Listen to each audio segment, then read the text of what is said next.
Some of the survivors of the Marikana Massacre say they're still haunted by the events of August the 16th, 2012. 34 striking miners were killed when police opened fire on them. Nearly 80 others were injured and hundreds more were arrested. The killings followed a week-long protest with miners asking for a living wage of 12,500 rand from Lonmin Mine. Our Newzroom Africa reporter Malungelo Booi spoke to some of the survivors of the deadliest shooting in post-apartheid South Africa.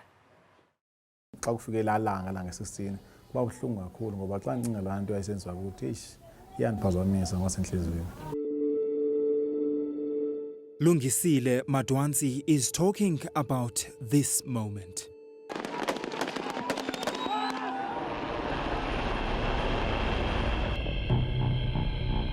Which has now come to be known as the Marikana Massacre. 34 striking mine workers gunned down by police in full view of the world. That moment continues to haunt this father of 10. Now,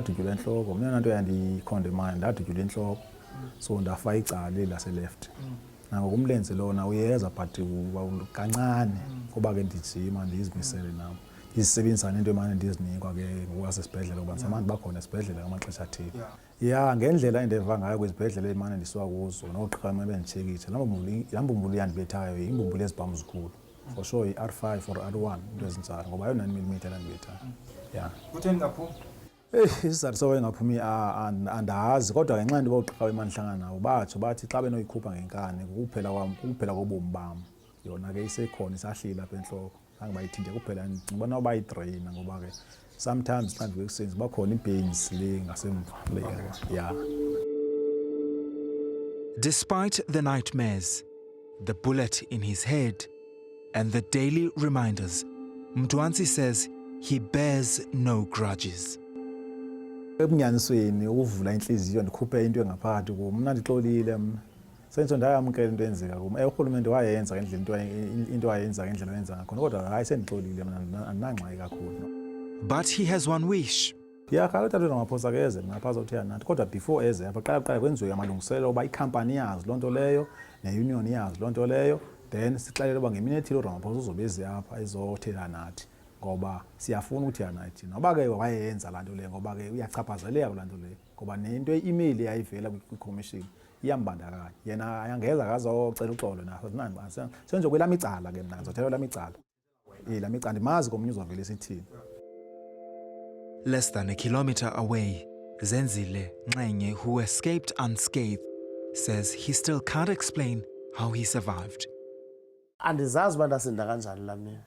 Ndazibona nje uba ndisinda.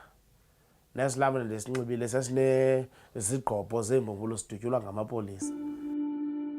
But unlike Mdwanzi, he's angry. Elagazi lachithekela into engekhoyo. Ngoba umqithi akazange la 12,500 aseyifula. Akazange asinike.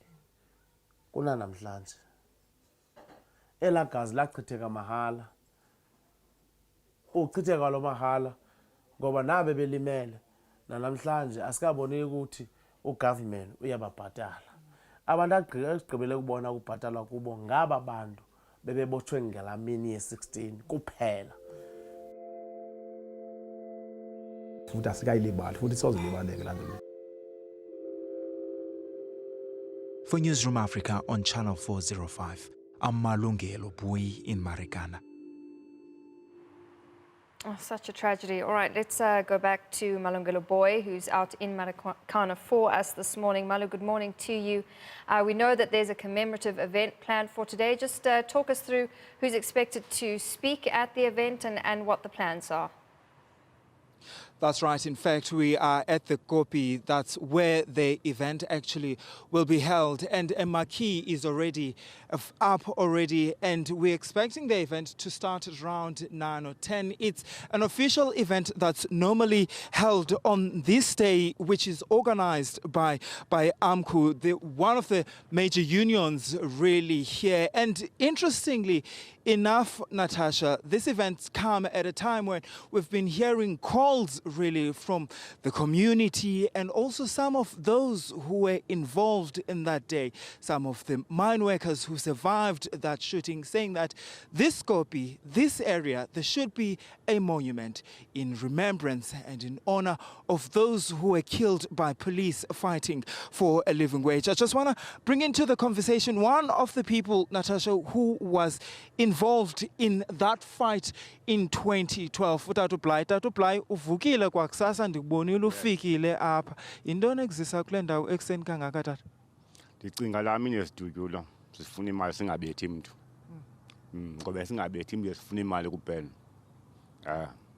Into lakwasawuxhamade uzasidubula ixesha lawo. Njengoba nangoku into efuneka nangoba ubaba acinga kakuhle le ndawo ke singalovi ke sikwazi uba basinike holiday kube i-holiday ngoba kwafa abantu ababantu apha. So ufuna olusuku lube lusuku oluwaziwa njengeholide apha eMzantsi Afrika. Yeah. Nade nayifumana ke la 12,500 rand naniyifuna. Isafumana 13. Nafumana 13. Yes. Nonke noba abanye bafumana ngokuchiyana kwethu. Ngokushiyana. Yes. Ngoko ke not nonke nawufumana. Hayi. Tata inhlalo nje apha enjani? Hayi nakwinhlala ibhetele ngoku. Winhlala ibhetele. Noko satshe saya nemizi siyakwazi ukuyakhamba njani ngoku. Kodwa nalo afikileyo ngoku lo tata afikileyo singambona umbono sobanye. Kodwa ke funeka sizamele imali aye kusidlalisela kwayena. Nithi nifuna imali? Sifuna imali. Kufama sesiphendula kanti nakakaziphendula. Ikhona into bendike abanye abahlali bebesithi apha upresident uRamaphosa makeze wena uziva njani ngalona? Iyafuneka azofika phambi kobuso bethu njengoba sadutyulwa ekhona naye sengekaphathi kodwa ngosephethe ngoku uyafuneka mama azofika apha abone ilanga sidutyulwa kulo kwenza intaba esihleli phezu kwayo sidutyulwa sikuyo. Yeah. Iyanixolisa into yokuba kungabikho umuntu obanjiweyo mhlawumbi ngesasiganeko. Kuyafana ngoku into efuneka aba yenzeke ufamba amaphoyisa esibulale ufamba sejele nangoku efana babotshwa kodwa akho nomuntu wabotshwayo. Ikwenza uzive njani loo nto? Yabona yilini iphatha kabuhlungu onto. Okay good. Ndiyabulela tata Bly. Nangoku bekade ningesi kwalapha umthetho wami. Ugqibeleni nikuza apha? Hayi ndagcina mina sidutyulwa kuphela. Bendigcina phakathi sihlala phaa endlini. Bekutheni ungazi? Hayi inhliziyo yami besengaphatheka kakuhle. Ndiyabulela tata. Yeah.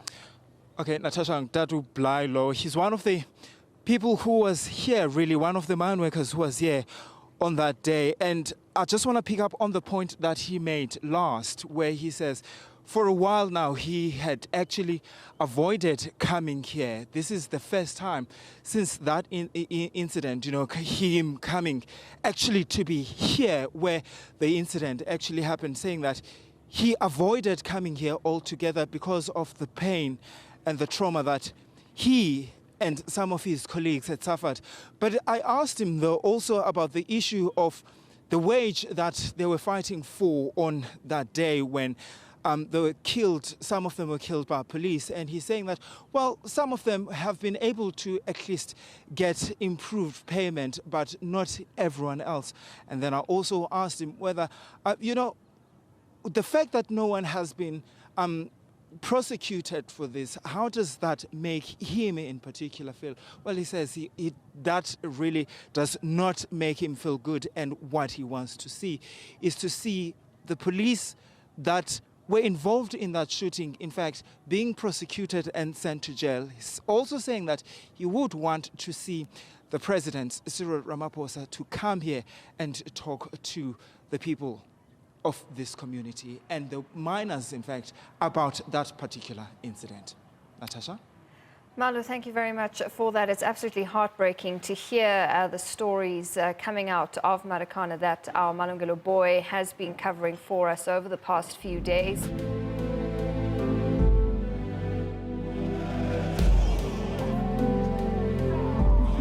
Now, preparations are underway for the commemoration of the Marikana Massacre. Tomorrow will be exactly 7 years since the killing of 34 lawnman workers by police. They were demanding improved pay. Let's take you live now to the northwest, where my colleague Malungelo Booi has been standing by.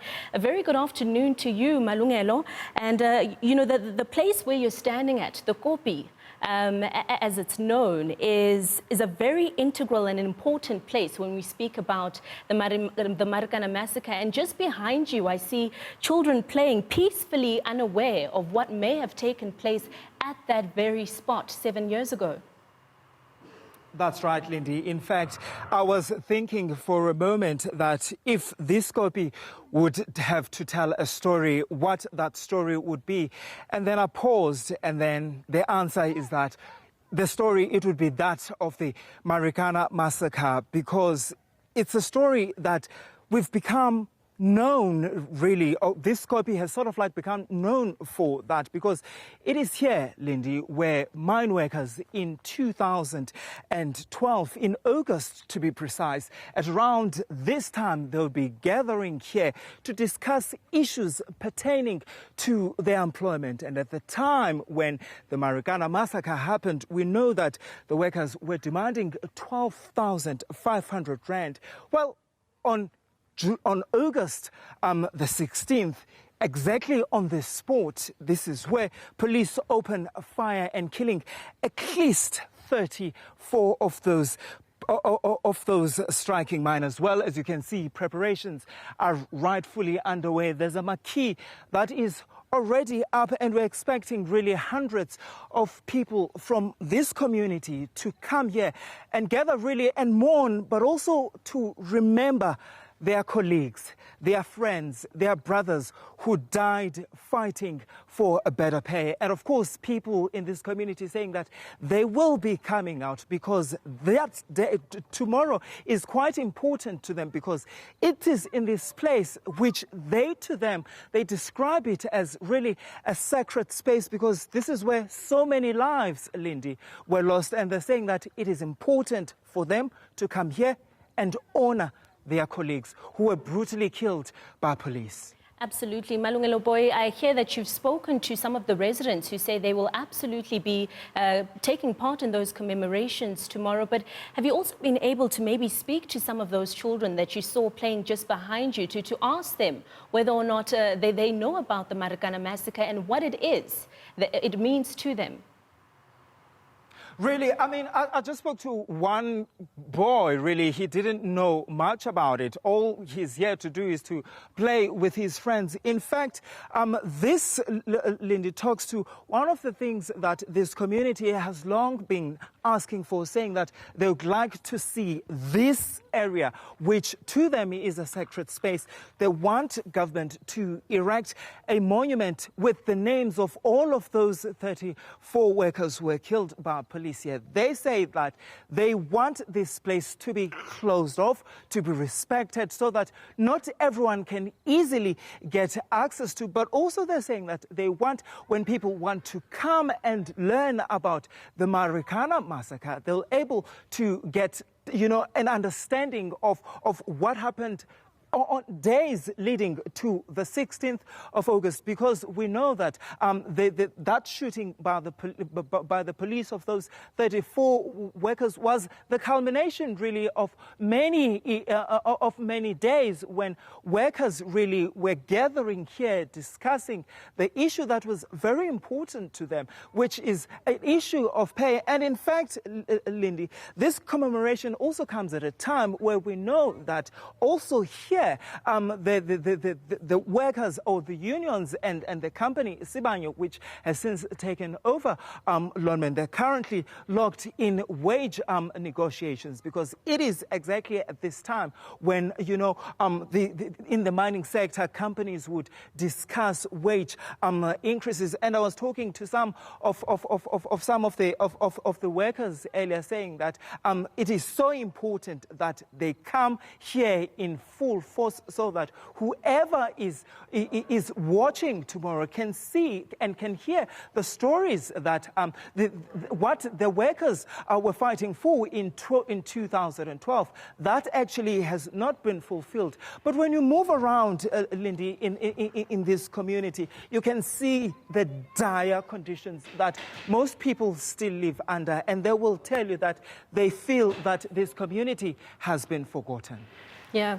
And Malu, just before we let you go, I'm interested in finding out exactly what time the commemorations will begin tomorrow and who else, in addition to the residents and representatives from the various unions, who else will be in attendance?